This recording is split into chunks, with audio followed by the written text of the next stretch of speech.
Prediction? Yes, prediction. Are you ready? I think was born ready. See, obviously you're a little, aggravated by the line of questioning regarding Canelo. I don't want to touch this, dirty, so bad. I don't want to touch his name. I'm working on feeling the art of humbleness. Hey, you being with me, that's the reason why I'm crying, because I'm not that person. And I miss him. But sometimes I feel like a bitch. I don't want that person to come out, because when he comes out, hell is coming with him. And it's not funny at all. It must sound cool, like I'm a tough guy. It's just that I hate that I'm scared. It would be awesome to, be being a great warrior. Maybe we would a Mexican.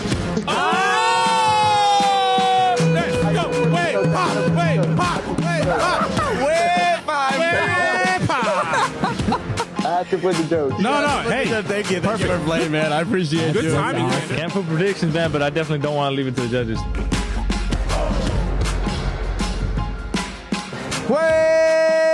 ¡Huepa!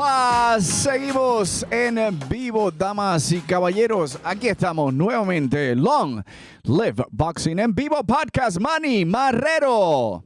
Shono Gringo Hicksa. Hopper. Coming down with another amazing topic to break it down like it is, like it should be. Como debe de ser. Heavyweights boxing, Saudi Impact in Saudi Arabia. And for that, ladies and gentlemen, the big boys, the masterpiece, the myth, the legend, Sean Gringo Hicks. Dímelo, Gringo. Hey, yo. What you got? What you got? What's going on? Why overseas? What's happening, man? Man. Like, one thing that I appreciate, dude, more than a big, nice breakfast is some afternoon delight. So we're going to get a lot more of that, and that is thanks to our new friends in boxing.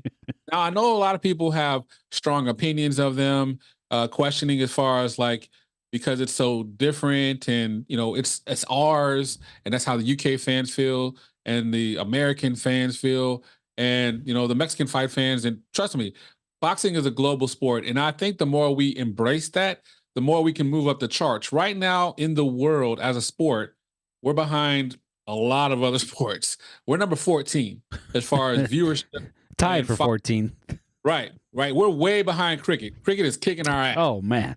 Right, and it's not even close. But how do you change that is finding new routes and new revenues and new opportunities, and that is found by His Excellency. And I did say His Excellency because I have to be of respect. And part of it is also, I'm not sure if I can say the name properly, but I will give him a tap. Turkish Al-Kaish. Turkey Al-Sheikh. Right. Thank you. Something like that. I don't know. But we do know he's a huge fight fan.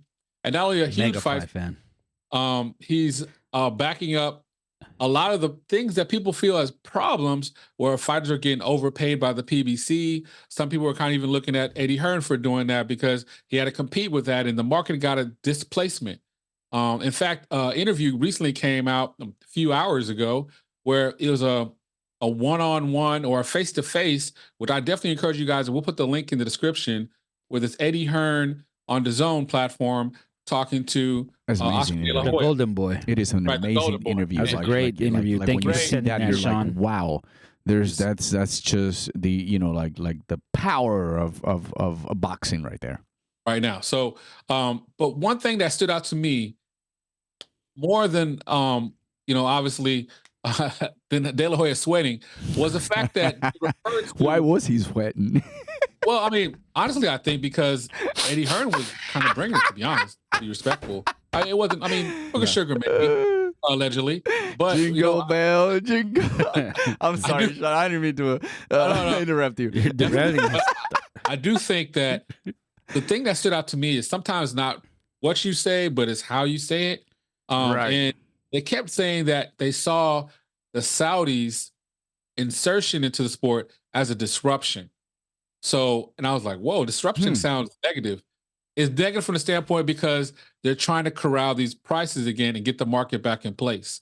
How can you do that with a kingdom worth $1.4 trillion? You can't compete the market's with that. fucked. Yep. Right? You can't compete with that. And it was something very interesting that I had never really heard before because Eddie Hearn is always, credit to him, the CEO of Matchroom, always really pushing about being global, being the best global. promoter in the game. Absolutely. But We've he always did said that. say he wants to make sure to make and take care of home. Domestic in the UK is his priority. I was surprised by him saying that. And he said for De La Hoya, his priority is the US because that's his domestic base. He said we can't lose our base. And by having the insertion and disruption of the Saudis, we could lose that because if we don't have the money, the fighters know if they can wait, hence we don't get the quality fights we're looking for, and they go to the Saudis and get exactly what they want, if not more, because money's no option. And then they were talking about small little things that I don't see as an issue that I was alluding to in the beginning, as far as like what time the fight is. I like a midday fight, to be honest. Same. You know, I'm a father. You know, because I thought for a while it felt like the fights were getting out of control. They would delay too late, 11 o'clock. Yeah, Especially Bro, I'm if trying to it's go to West sleep Coast. already, When man. you go I'm to old. West Coast, that's what really Right. hurts. So where it brings us to is the here and now. So the here and now is where I'm all about solution, right? Not just talking about the problem. And this has been a beautiful thing about the insertion or the disruption, as Eddie Hearn put, of the Saudis. Now you have where fights are, they're going to get made. Because the thing that always comes up is what? Their prize fighters is the money. Money is not an option. And so now you have motivation and you have an eagerness to not just get the fights, but Saudi Arabia, the kingdom, they look at this as an opportunity to bring in entertainment to their people, to their country. They want it to be a place of destination where people go to. Yep. That's their goal. So they have a much bigger vision. And they not only do they want the big events, but they want the best The big fighters. names. They want the big star track. And that's in every sport. If you just take a look at to piggyback on what you just said, Sean, if you take a look at what they've done with the soccer, and they've taken all the biggest names in the world. That shit. They took Cristiano Ronaldo over there. They were even offering Messi $1 billion for 3 years, and that's just like you said. Money is no problem over there in Saudi Arabia, and it's kind of it. And they do it in all sports. They do it in horse racing, and now they want to do it with boxing. And listen, this is entertainment for them. This is money for entertainment. That's all there is. And they want to build a strong base. And I do understand the concern of that. Having the concern of losing our hub, right? Where we came from, where boxing was kind of sort of made, the bread and butter. But don't forget, all across the world, we've seen boxing grow in the Philippines. We're seeing it in Australia. We're seeing it in Ireland. We're seeing it in the UK. USA is always going to be there, right? And not to mention, Vegas. right, even though they do have all the money in the world over there to pay for their entertainment, they're going to be secluded of what they want. And how many boxers are they? Champions. Not everyone's going to go out there and fight. You're going to have the ambitious one that they're going to ask 3 Ferraris. What do you want? You want 4? You want 2 Calm down, Bugattis? Tank Davis. You know what I'm saying? Those are the ones that are going to attract them. And so they're going to be very secluded of who they want them to go over there and fight. So it's not that they're going to move the entire base over there. There's going to be a specific of who do I want to fight? Who do I want to see fight? I have the money. I want to entertain myself. I want to see Tank Davis against whomever. Or I want to see, Fury against Usyk. And we're going to pay for whatever. They're still going to make a heck of a lot of money on that, right? So they're paying for entertainment. They're building a strong base. And at the same time, you know what? They're allowing their people to also enjoy a sport that it's actually being overshadowed slightly by UFC. Right? So this is good. I like it. I like Afternoon Delight. Now, here's the thing, and I'll pass that back to you, Sean. US is still going to have their fights. And what a better way to do it, Afternoon Delight, and then someone else, Top Ranks ESPN, whether it is, the Zone. The Great Tail Female. Might put up a show that same night to keep the boxing fans excited in a whole Saturday from noon all the way down to night. So, it's great. And that's always going to happen. No, definitely. No, I agree. And that opportunity is definitely there. And it was also said, while they were giving praise and referring to Saudi Arabia, and I say they as being Oscar De La Hoya and Eddie Hearn. But, again, credit to Eddie Hearn being very aware of the situation. He said, even with all the money in the world, to your point, Manny, he said the most events they'll be able to get is 5 to 6. Right. He said that's pushing it because there's only so many fighters, and even though they're passionate about boxing, they want these big events, but they want the big events. Absolutely. So you have the mega fights. If I'm going to pay for a lot of money, I want the bigger fights. I want the people who I want. The Bivol versus Beterbiev.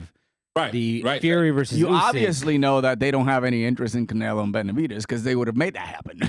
Right, exactly. That's another point. Now, so not only when we say, figuratively, but literally, they want the big fights as the bigger divisions. So they want the heavyweight because they know that's the draw, and that's what they're used to. And that's what they seem to gravitate towards, as evidenced by the December 23rd card, the Day of Reckoning, Joshua, where they had all the big boys there. boys, yeah. They had Anthony Joshua fight against Otto Wallin. They had Wilder against Joseph Parker. Hell, they even had Bivol fight. They had Joe Appetite. It was light heavyweights, cruiserweights. I mean, they seem to gravitate towards the heavier divisions as opposed to the smaller guys. So if you're a big boy, this is your time to shine. Cash in, baby. Oh, Frank Sanchez was in there. I mean, they had all these dudes in there. Yeah. If you're a brother that likes to fill up your plate at the buffet line, Daniel Dubois. Yeah, there you go. McGringo. Oh well, I mean, time for you to go to Saudi Arabia, brother. Don't they? I'm ready, man. Wouldn't they want Wilder? Yeah. Well, he got beat up by Joseph Parker. Yeah. But see, that's the thing where I respect that too, where they didn't force Joshua down our throat in the Wilder, actually Turkish Alakish, he came out and said hey, Wilder wasn't ready. So I don't want to see that anymore. Right. So there was that back and forth, and I'm not paying for that crap. So he's pretty much done in Saudi Arabia, I think. Yeah. So they went to. Now I like your thoughts on that. They're going to Joshua Ngannou. Well, Ngannou performed well against their boy. Way better. So than why not expected. bringing him back again against another guy that has performed well, and they do seem like you guys say they do seem to like him, Anthony Joshua. So, UFC against boxing, and that's just what they want to see. Yeah, that's coming up already, man. Yeah, it's a couple weeks. March 8th, actually. Yeah, March 8th. so a couple weeks from now. So couple weeks. So that's around the corner. So far, I'll go ahead and say that I like the opportunity where boxing has a chance to literally flourish, because the only way we're going to ever get to the heights we want to is not by keeping our fans hostage and charging them for fights that we really didn't really want to see. I'd rather have fights. You said it. It's not. I'm not going to deny it. I'd rather have fights where I can't believe they're being made, and I'm so excited. And it's not just one, but it's multiple. So it's definitely a positive. Now, as far as if people want to go to the economics, they want to talk about the cultural and how they treat women, and maybe we're giving too much into. That's not my world. We're in the boxing, yeah. Yeah, I'm into the sports. In fact, that's opposite of where I want to be. No, I know no alcohol, and that's just people. I mean, just they're used to it over there. The only people that are going to be kind of uncomfortable is the people that are traveling. That go over there, the fans that go. But there's still, isn't there a section over there where you can buy the alcohol or something like that? I have no idea. I think didn't that happen in Qatar? The World Cup, right? Right. So they had a section, but obviously they are very strict with their rules, and you cannot be in the streets, the Bible rules, intoxicated or anything like that. So you got to respect that. So if you're a fan that want to be part of that, then you just have to adapt to what they have, and that's about it. I would love to do it. Hell no. And if I do it, I'm gonna have to abide by that. And if I'm in my hotel and I want to have a beer, I'll do it in my hotel if it's allowed, right? But if not, secret police in the middle of the night. If not, then I understand the expectations going down there. And if I don't like it, guess what? I don't go. But you know what? People want to see these things. And so there are fights that are not ever going to be made in the United States. And you got, huge fans that are willing to pay for that. Go for it. No, man, I love it, brother. So, like I said, this is a great time for fight fans. Indeed. Great opportunity. So I'll go ahead and say, just quickly poll around the room. Hopper, Saudi, good or bad? I think it's good. I think it's a positive, but we got to be careful, because I can see where a lot of the fights start gravitating towards Saudi Arabia. I mean, it's already happening now, but Las Vegas used to be the Mecca. I mean, is it kind of switching? Is it still the Mecca, or where everybody kind of wants to fight? Everybody's dream is to fight, and Las Vegas is the main event? Or somewhere in Vegas. But now it's kind of slowly shifting to you want to make the money, you want to go to Saudi Arabia. So it's a double-edged sword. I think it's definitely positive because we get the fights that we want to see, but we also got to be careful, as my boy Eddie Hearn says, to not disrupt the market and get the fighters thinking, hey, this is what I should be making every fight, or I'll just sit out and wait for them to come calling to make a mega fight with somebody else. And it's dicey and it's tricky. For now, it's giving us the fights that we want to see, but we just hope it doesn't mess up an already mismanaged sport. Well, they just not all the fights, just some of the fights, because not all of them, and one of them just didn't happen. It will happen, obviously. Fury. All right. And you'll see. So, yeah, that one's just postponed due to injury. Yeah. But it'll happen May 18th, I believe. That's when they. Yeah, that's right. That's what I have. May. So, what's your thoughts, Manny? Yay or nay on Saudi? I like it. I've seen some good things, something different, something that we can actually get us entertained. If you're not doing anything Saturday, we've seen those Saturday fights in the UK too, starting at 1 p.m. Oh yeah, and so those are awesome. What's the difference? What are we disrupting? So although I do respect, Eddie Hearn, and I do understand where he's coming from, because you don't want the entire population, when it comes to boxers, start thinking about, I ain't fighting. I'm going to try to wait for that call that it's out there. And that's the thing about it. Not everyone will get a chance or an opportunity. And so you just have to move on with your career, make a name for yourself. And I think that this will push some of these talented boxers that are out here that are really showcasing themselves, and they're not getting the monies that they deserve. Then guess what? I'm going to go elsewhere. You get that call. You absolutely go and take it. But at the same time, you can't aspire for that. Work your craft, entertain your people. All right, work your way up, and if that call comes in, that's great. You know what I mean? So I don't have a problem with it. I'm okay. I love it, brother. Tu encanta, me encanta, brother. All the Eso way. es así. I see. So let's say episode 120. We out. Peace. Adios, Bibo.